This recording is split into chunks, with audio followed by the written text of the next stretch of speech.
نبی کے دین پہ مٹنے کی بات کرتے رہو، حسین جیسا چلے جاتا۔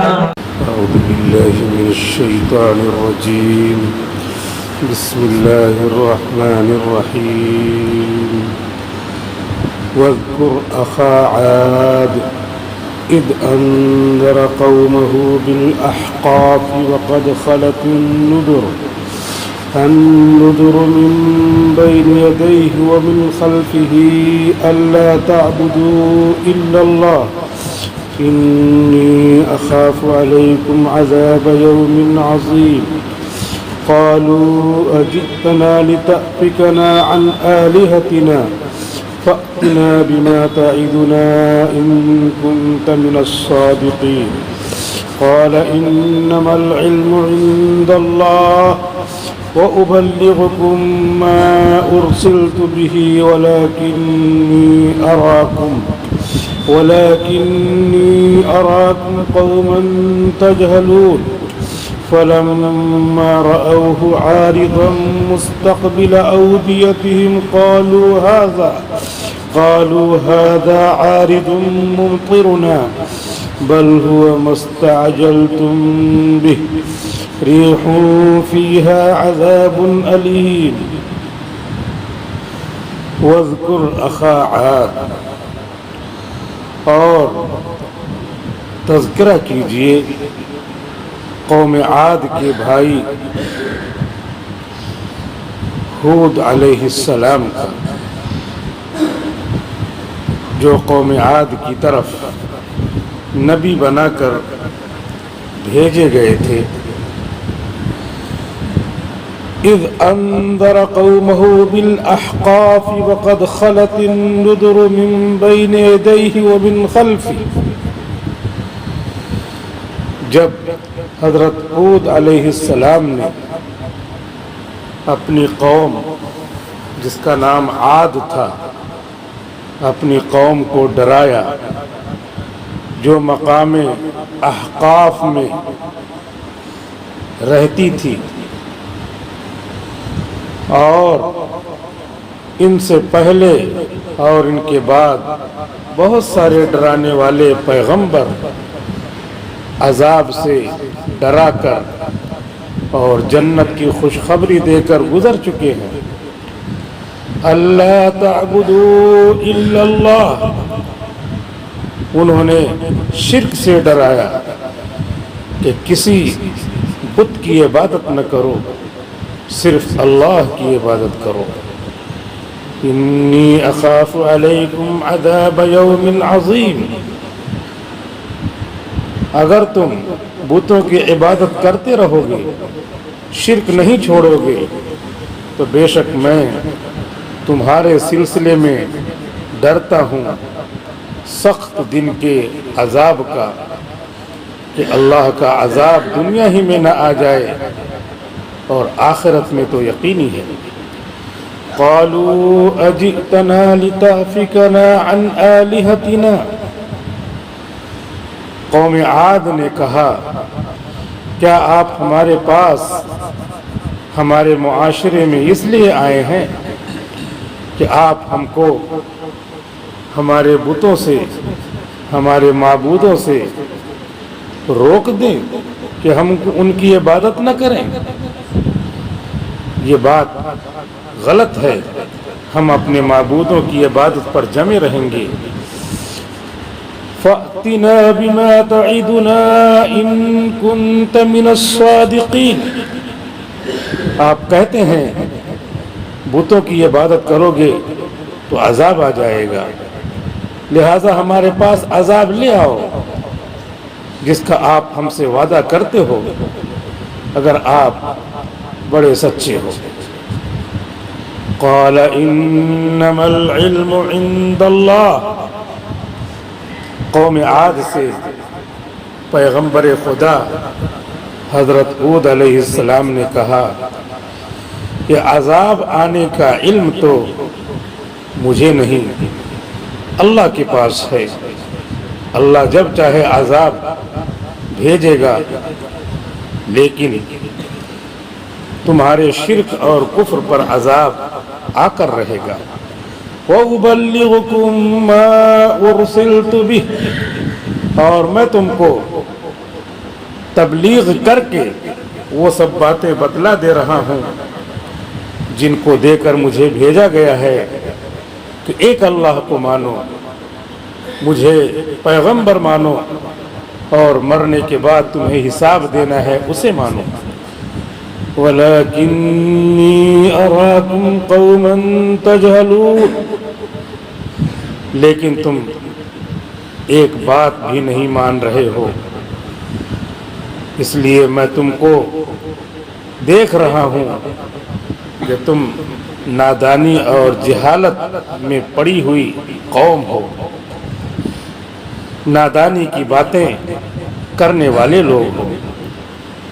فَلَمَّا رَأَوْهُ عَارِضًا مُسْتَقْبِلَ أَوْدِيَتِهِمْ قَالُوا هَذَا عَارِضٌ مُمْطِرُنَا. نبی نے سمجھایا کہ شرک اور کفر کو چھوڑو.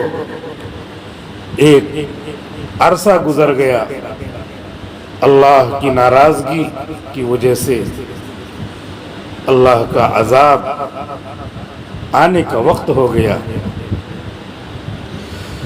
تو جب انہوں نے دیکھا کہ ایک بادل ان کی آبادی کی طرف آ رہا ہے تو کہنے لگے ھذا عارض ممطرنا، یہ بادل ہے، بہت گرمی ہے، یہ ہم پر بارش برسائے گا، ہمیں آرام ملے گا. بل هو ما استعجلتم به، اللہ تعالیٰ فرماتے ہیں نہیں، یہ بارش والا بادل نہیں ہے، بلکہ وہ عذاب ہے جس کو تم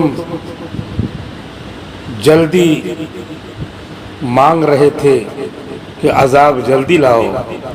ریح فیہا عذاب علیم، یہ ہواؤں کا طوفان ہے جس میں دردناک عذاب اور سخت پنشمنٹ ہے. تدمر كل شيء بأمر ربها، یہ ہواؤں کا طوفان تمہاری آبادی کی ہر چیز کو تہس نہس کر دے گا. تمہارے رب کا یہی حکم ہوا ہے. فَأَصْبَحُوا لَا يُرَىٰ إِلَّا مَسَاكِنُهُمْ، چنانچہ ہواؤں کا عذاب آیا اور ان کو ملیا میٹ کر دیا گیا، تو اب وہ ایسے ہو گئے کہ صرف ان کے مکانات کے کھنڈرات دکھائی دے رہے ہیں.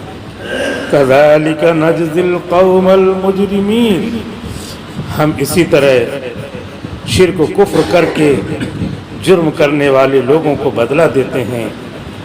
وَلَقَدْ مَكَّنَّاهُمْ فِي مَاءٍ مَكَّنَّاكُمْ فِيهِ، اور قوم عاد کو ہم نے دنیاوی سامان اور قدرتیں اتنا دی تھیں جتنا اے مکہ کے کافروں تم کو اتنا نہیں دیا ہے. وہ زیادہ طاقتور تھے، پھر بھی ان کے شرک اور کفر کی وجہ سے ان پر عذاب آیا.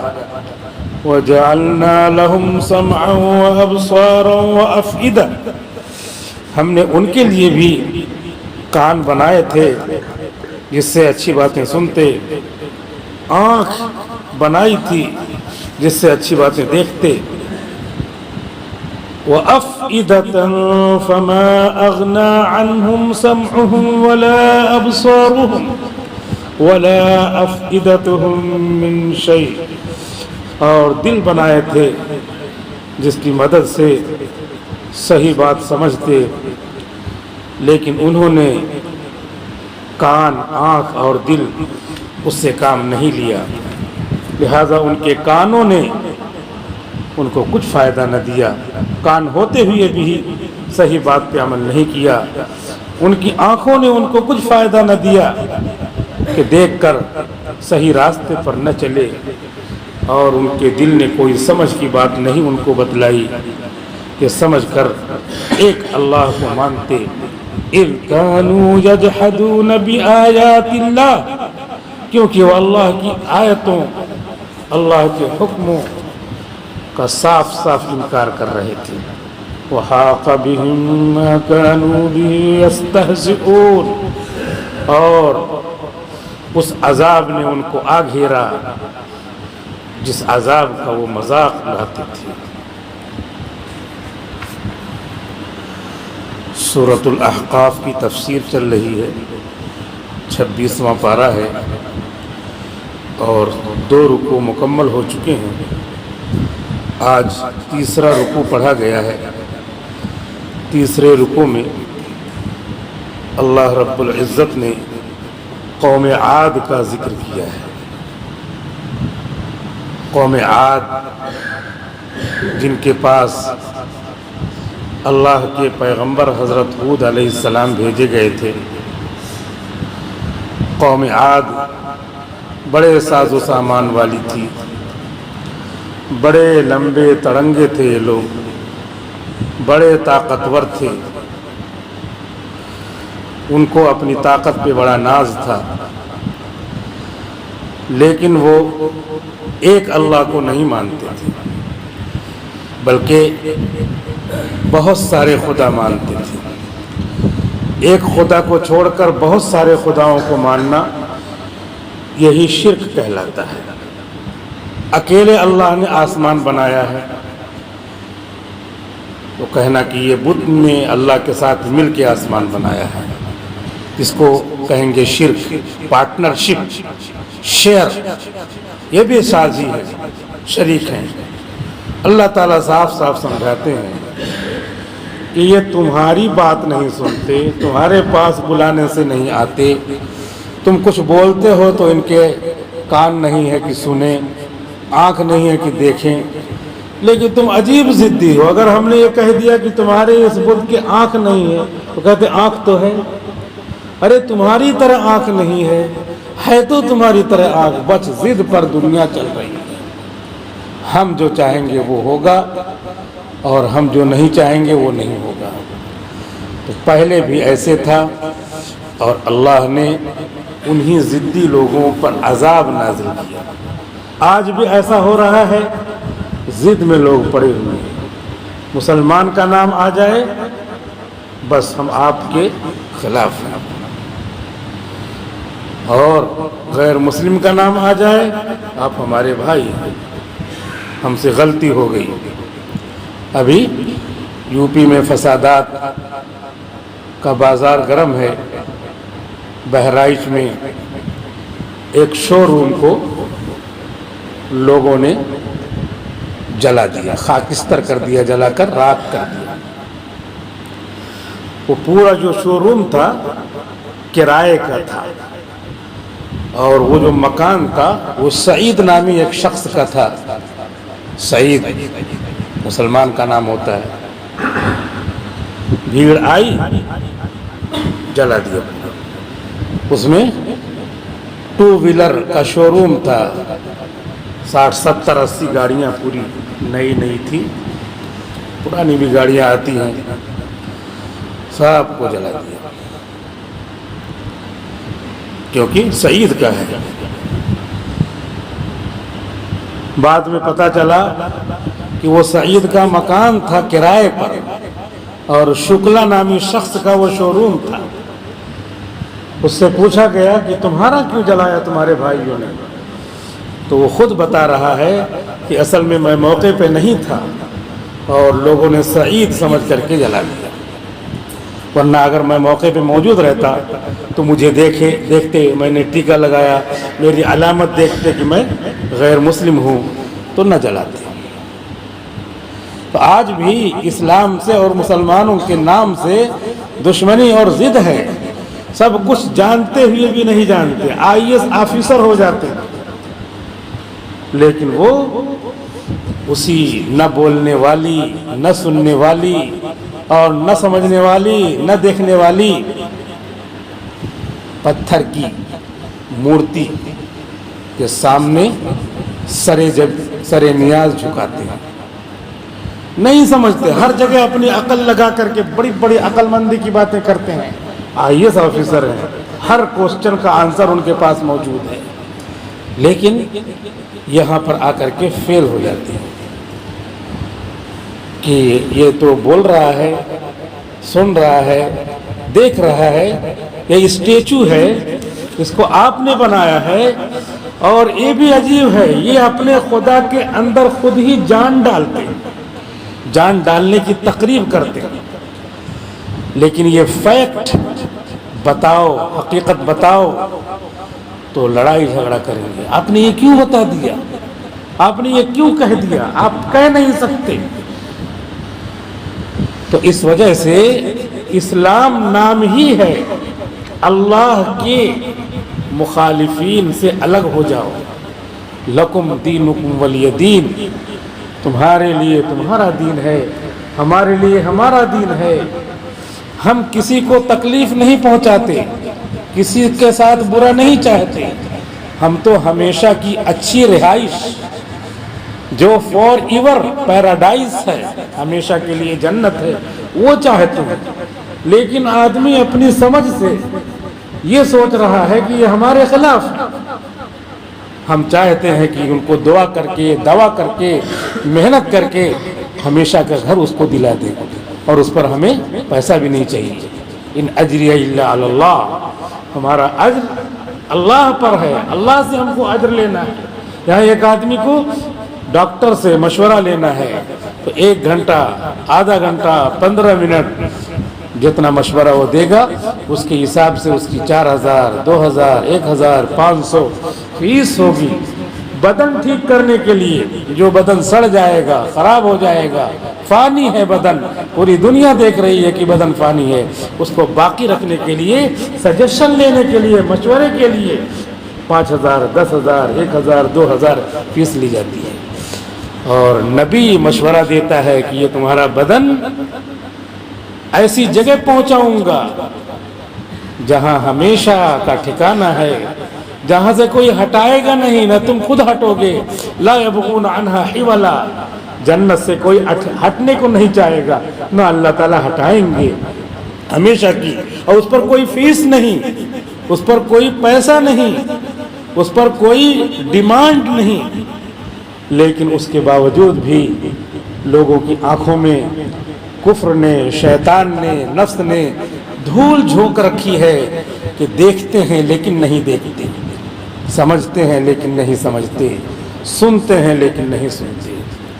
اللہ رب العزت نے اسی لیے قوم عاد کا ذکر کیا، بڑے لمبے تڑنگے، زبردست۔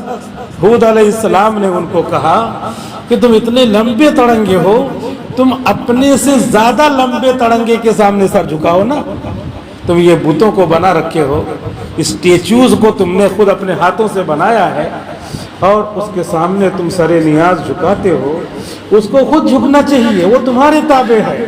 سخر لکم ما فی السماوات و ما فی الارض، دنیا کی تمام چیزیں تمہارے لیے اللہ نے بنائی ہے۔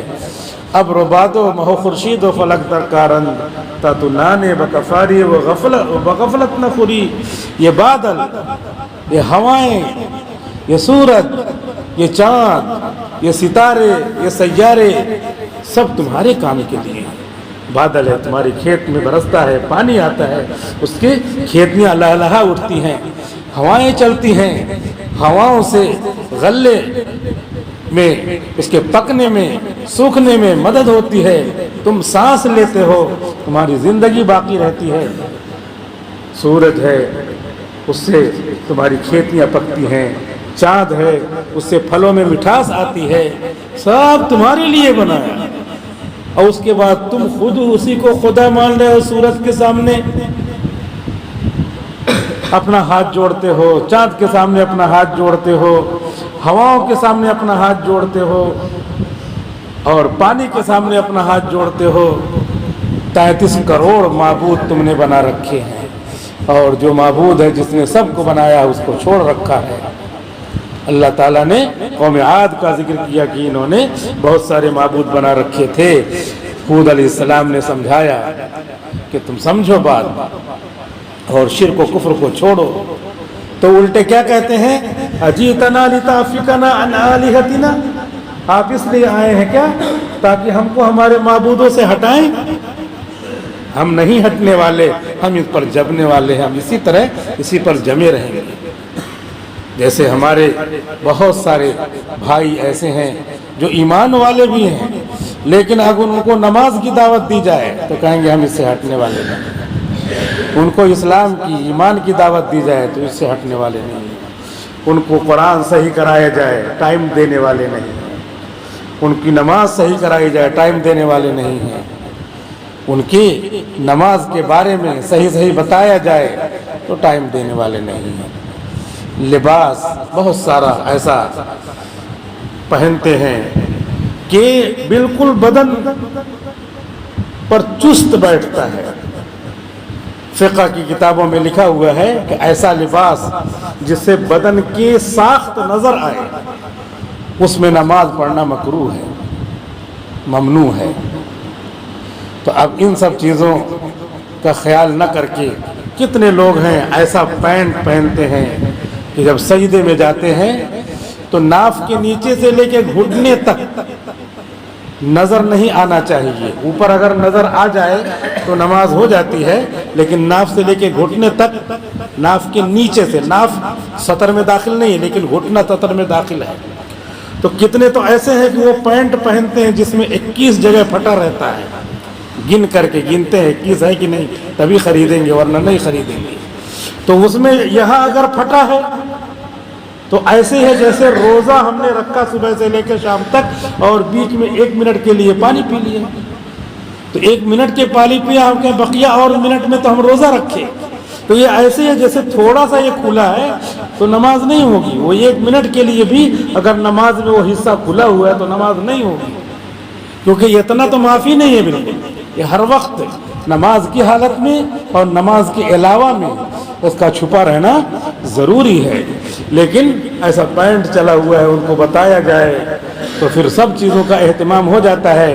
ڈی ایم سے ملنے جانا ہے تو کون سا لباس پہننا ہے وہ پہن کے جائیں گے، اور ڈی ایم کو جس نے پیدا کیا ہے اس کے پاس آنا ہے اس کے گھر میں، تو کہتے ہیں کیسے کپڑا بدلیں، دکان سے فوراً آنا رہتا ہے تو کیسے کپڑا بدلیں، اور وہاں ڈی ایم کے پاس جانا رہتا ہے، کسی جو ہے دنیاوی پورٹ فولیو والے آدمی کے پاس جانا رہتا ہے تو تمام سب ٹائم مل جاتا ہے۔ یہاں نمازی نہیں ہوتی ہے، محنت کرتے ہیں تو نمازی نہیں ہوتی ہے۔ نماز مکروہ ہو رہی ہے تو کہتے ہیں مکروہ ہی تو ہے۔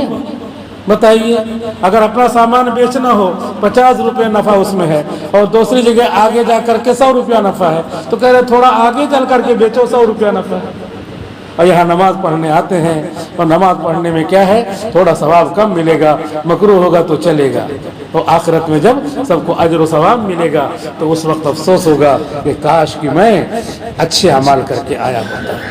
اللہ تعالیٰ کے ہاں افسوس ہوگا۔ اللہ نے ایسا قرآن دیا ہے جس سے زیادہ نیکیاں جمع کر لیں۔ سورۃ الملک ہے، اس کو پڑھیں تو قبر کے عذاب سے حفاظت رہتی ہے۔ اپنے معمول میں اس کو بنانا چاہیے۔ شرک و کفر تو اللہ کے فضل سے ایسے گھر میں پیدا ہوئی کہ پہلے سے اس سے توبہ ہو چکی ہے اور اللہ نے ایمان والا بنایا ہے، محمد رسول اللہ صلی اللہ علیہ وسلم کی امت میں بنایا ہے۔ تمام نبیوں نے، عیسیٰ علیہ السلام نے بھی اور تمام نبیوں نے یہ دعا کیا کہ امت محمدیہ میں مجھ کو پیدا کرنا۔ کسی نبی کی دعا نہیں قبول ہوئی، عیسیٰ علیہ السلام کی دعا قبول ہو گئی۔ لہذا عیسیٰ علیہ السلام آئیں گے قیامت کے قریب، وہ نبی رہیں گے، نبی رہتے ہوئے، اپنے عہدے پہ رہتے ہوئے، ان کا وقت ختم ہو گیا لیکن اپنے عہدے پہ رہتے ہوئے ایک امتی کی شکل میں آئیں گے۔ جیسے کوئی جو ہے ایس پی ہے، ڈی ایم ہے، اپنے عہدے پہ رہ کر کے بھی آ کر کے کلاس میں بیٹھ جائے تو کلاس میں بیٹھ کر کوئی اسٹوڈنٹ ہو جاتا ہے لیکن اس کا عہدہ ختم نہیں ہو جاتا، ایسے ہی حضرت عیسیٰ علیہ السلام تشریف لائیں گے تو عیسیٰ علیہ السلام کی نبوت باقی رہے گی. یہ نہیں کہ پھر امتی بن گئے تو پوچھے کہ نبی رہیں گے کہ نہیں رہیں گے. ان کا عہدہ تو عہدہ ہے, نبوت کا عہدہ تو سب سے بڑا عہدہ ہے, وہ کسی کے مانگنے سے نہیں ملتا, تو وہ نبوت کا عہدہ باقی رہے گا اور عیسیٰ علیہ السلام تشریف لائیں گے. ہم بغیر کسی دعا کے بھی امت محمدیہ میں پیدا ہوئے ہیں, اور امت محمدیہ کی اتنی بڑی فضیلت ہے کہ اللہ تعالیٰ نے اپنے نبی کے ذریعے اجر و ثواب کو بڑھانے کے بڑے سادہ اور آسان طریقے بیان کر دیے ہیں. سورہ اخلاص ہے, اس کو ایک بار پڑھیے تو 1/3 قرآن کا ثواب ملتا ہے. سب کو سورہ اخلاص یعنی قل هو اللہ احد اللہ الصمد لم یلد ولم یولد ولم یکن لہ کفوا احد, یہ سورت یاد ہے. 3 بار پڑھیے تو پورے قرآن کے برابر ثواب ملتا ہے. یہاں پہ ثواب بڑھانا ہے. ثواب کیا ہے؟ جیسے ہم نے یہاں پہ پیسے دیے, 200 روپے دیے تو اپنا کام ہو جاتا ہے. فلاں کام کرانا ہے, ہم کو جو ہے چاہیے چائے چاہیے, فلائٹ میں چائے ملے گی 200 روپے 250 روپے, ایئرپورٹ میں 250 روپے 200 روپے ملے گی.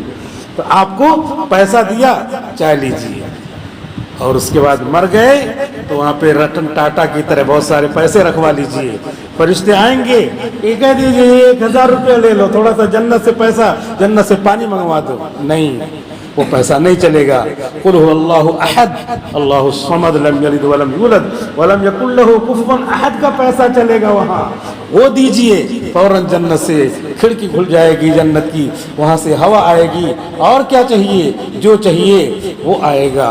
سورۃ الفاتحہ پڑھیے 4 مرتبہ, قل هو الحمدللہ رب العالمین پڑھ لیجئے, پورے قرآن کا ثواب ملے گا.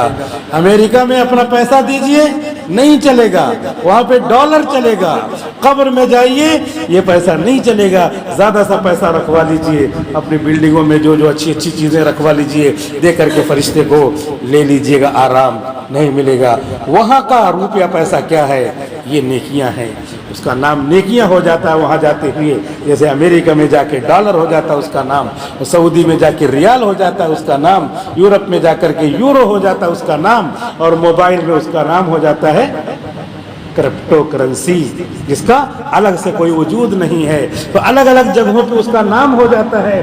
ایسے ہی قبر میں جاتے ہی جو وہاں پہ روپیہ چلے گا, اس روپیے کا نام ہے البر الحسنہ, نیکی. یہ نیکیاں اللہ نے اپنے نبی کے ذریعے اعلان کروا دیا ہے کہ اے قوم عاد قوم سمود کے راستے کو چھوڑنے والوں, محمد رسول اللہ صلی اللہ علیہ وسلم کے راستے کو اپنانے والوں, مکہ کے کافروں کے راستے کے چھوڑنے والوں, تم کو وہ قرآن ملا ہے جس میں چاہو تو آخرت میں چلنے والے سکے کو جمع کر لو, جتنا چاہو جمع کر لو. سورہ واقعہ پڑھ لیا مغرب کے بعد سونے تک تو غربت ختم ہو جاتی ہے.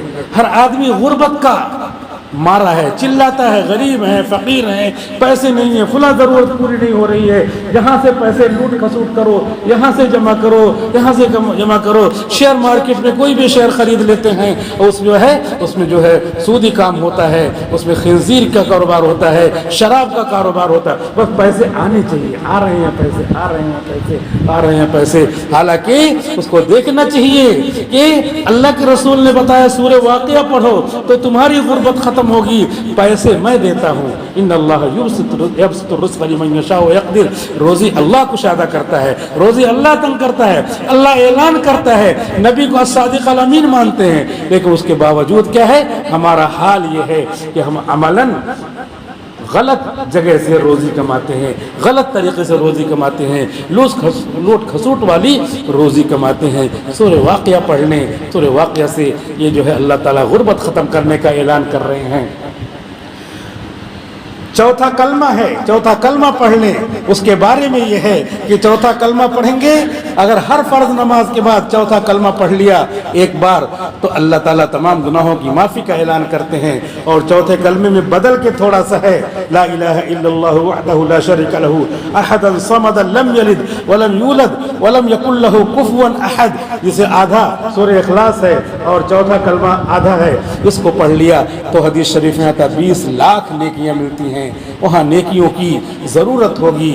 ہم اللہ کے پاس جب جائیں گے تو اللہ رب العزت کہیں گے کہ نیکیاں کیا لائے ہو,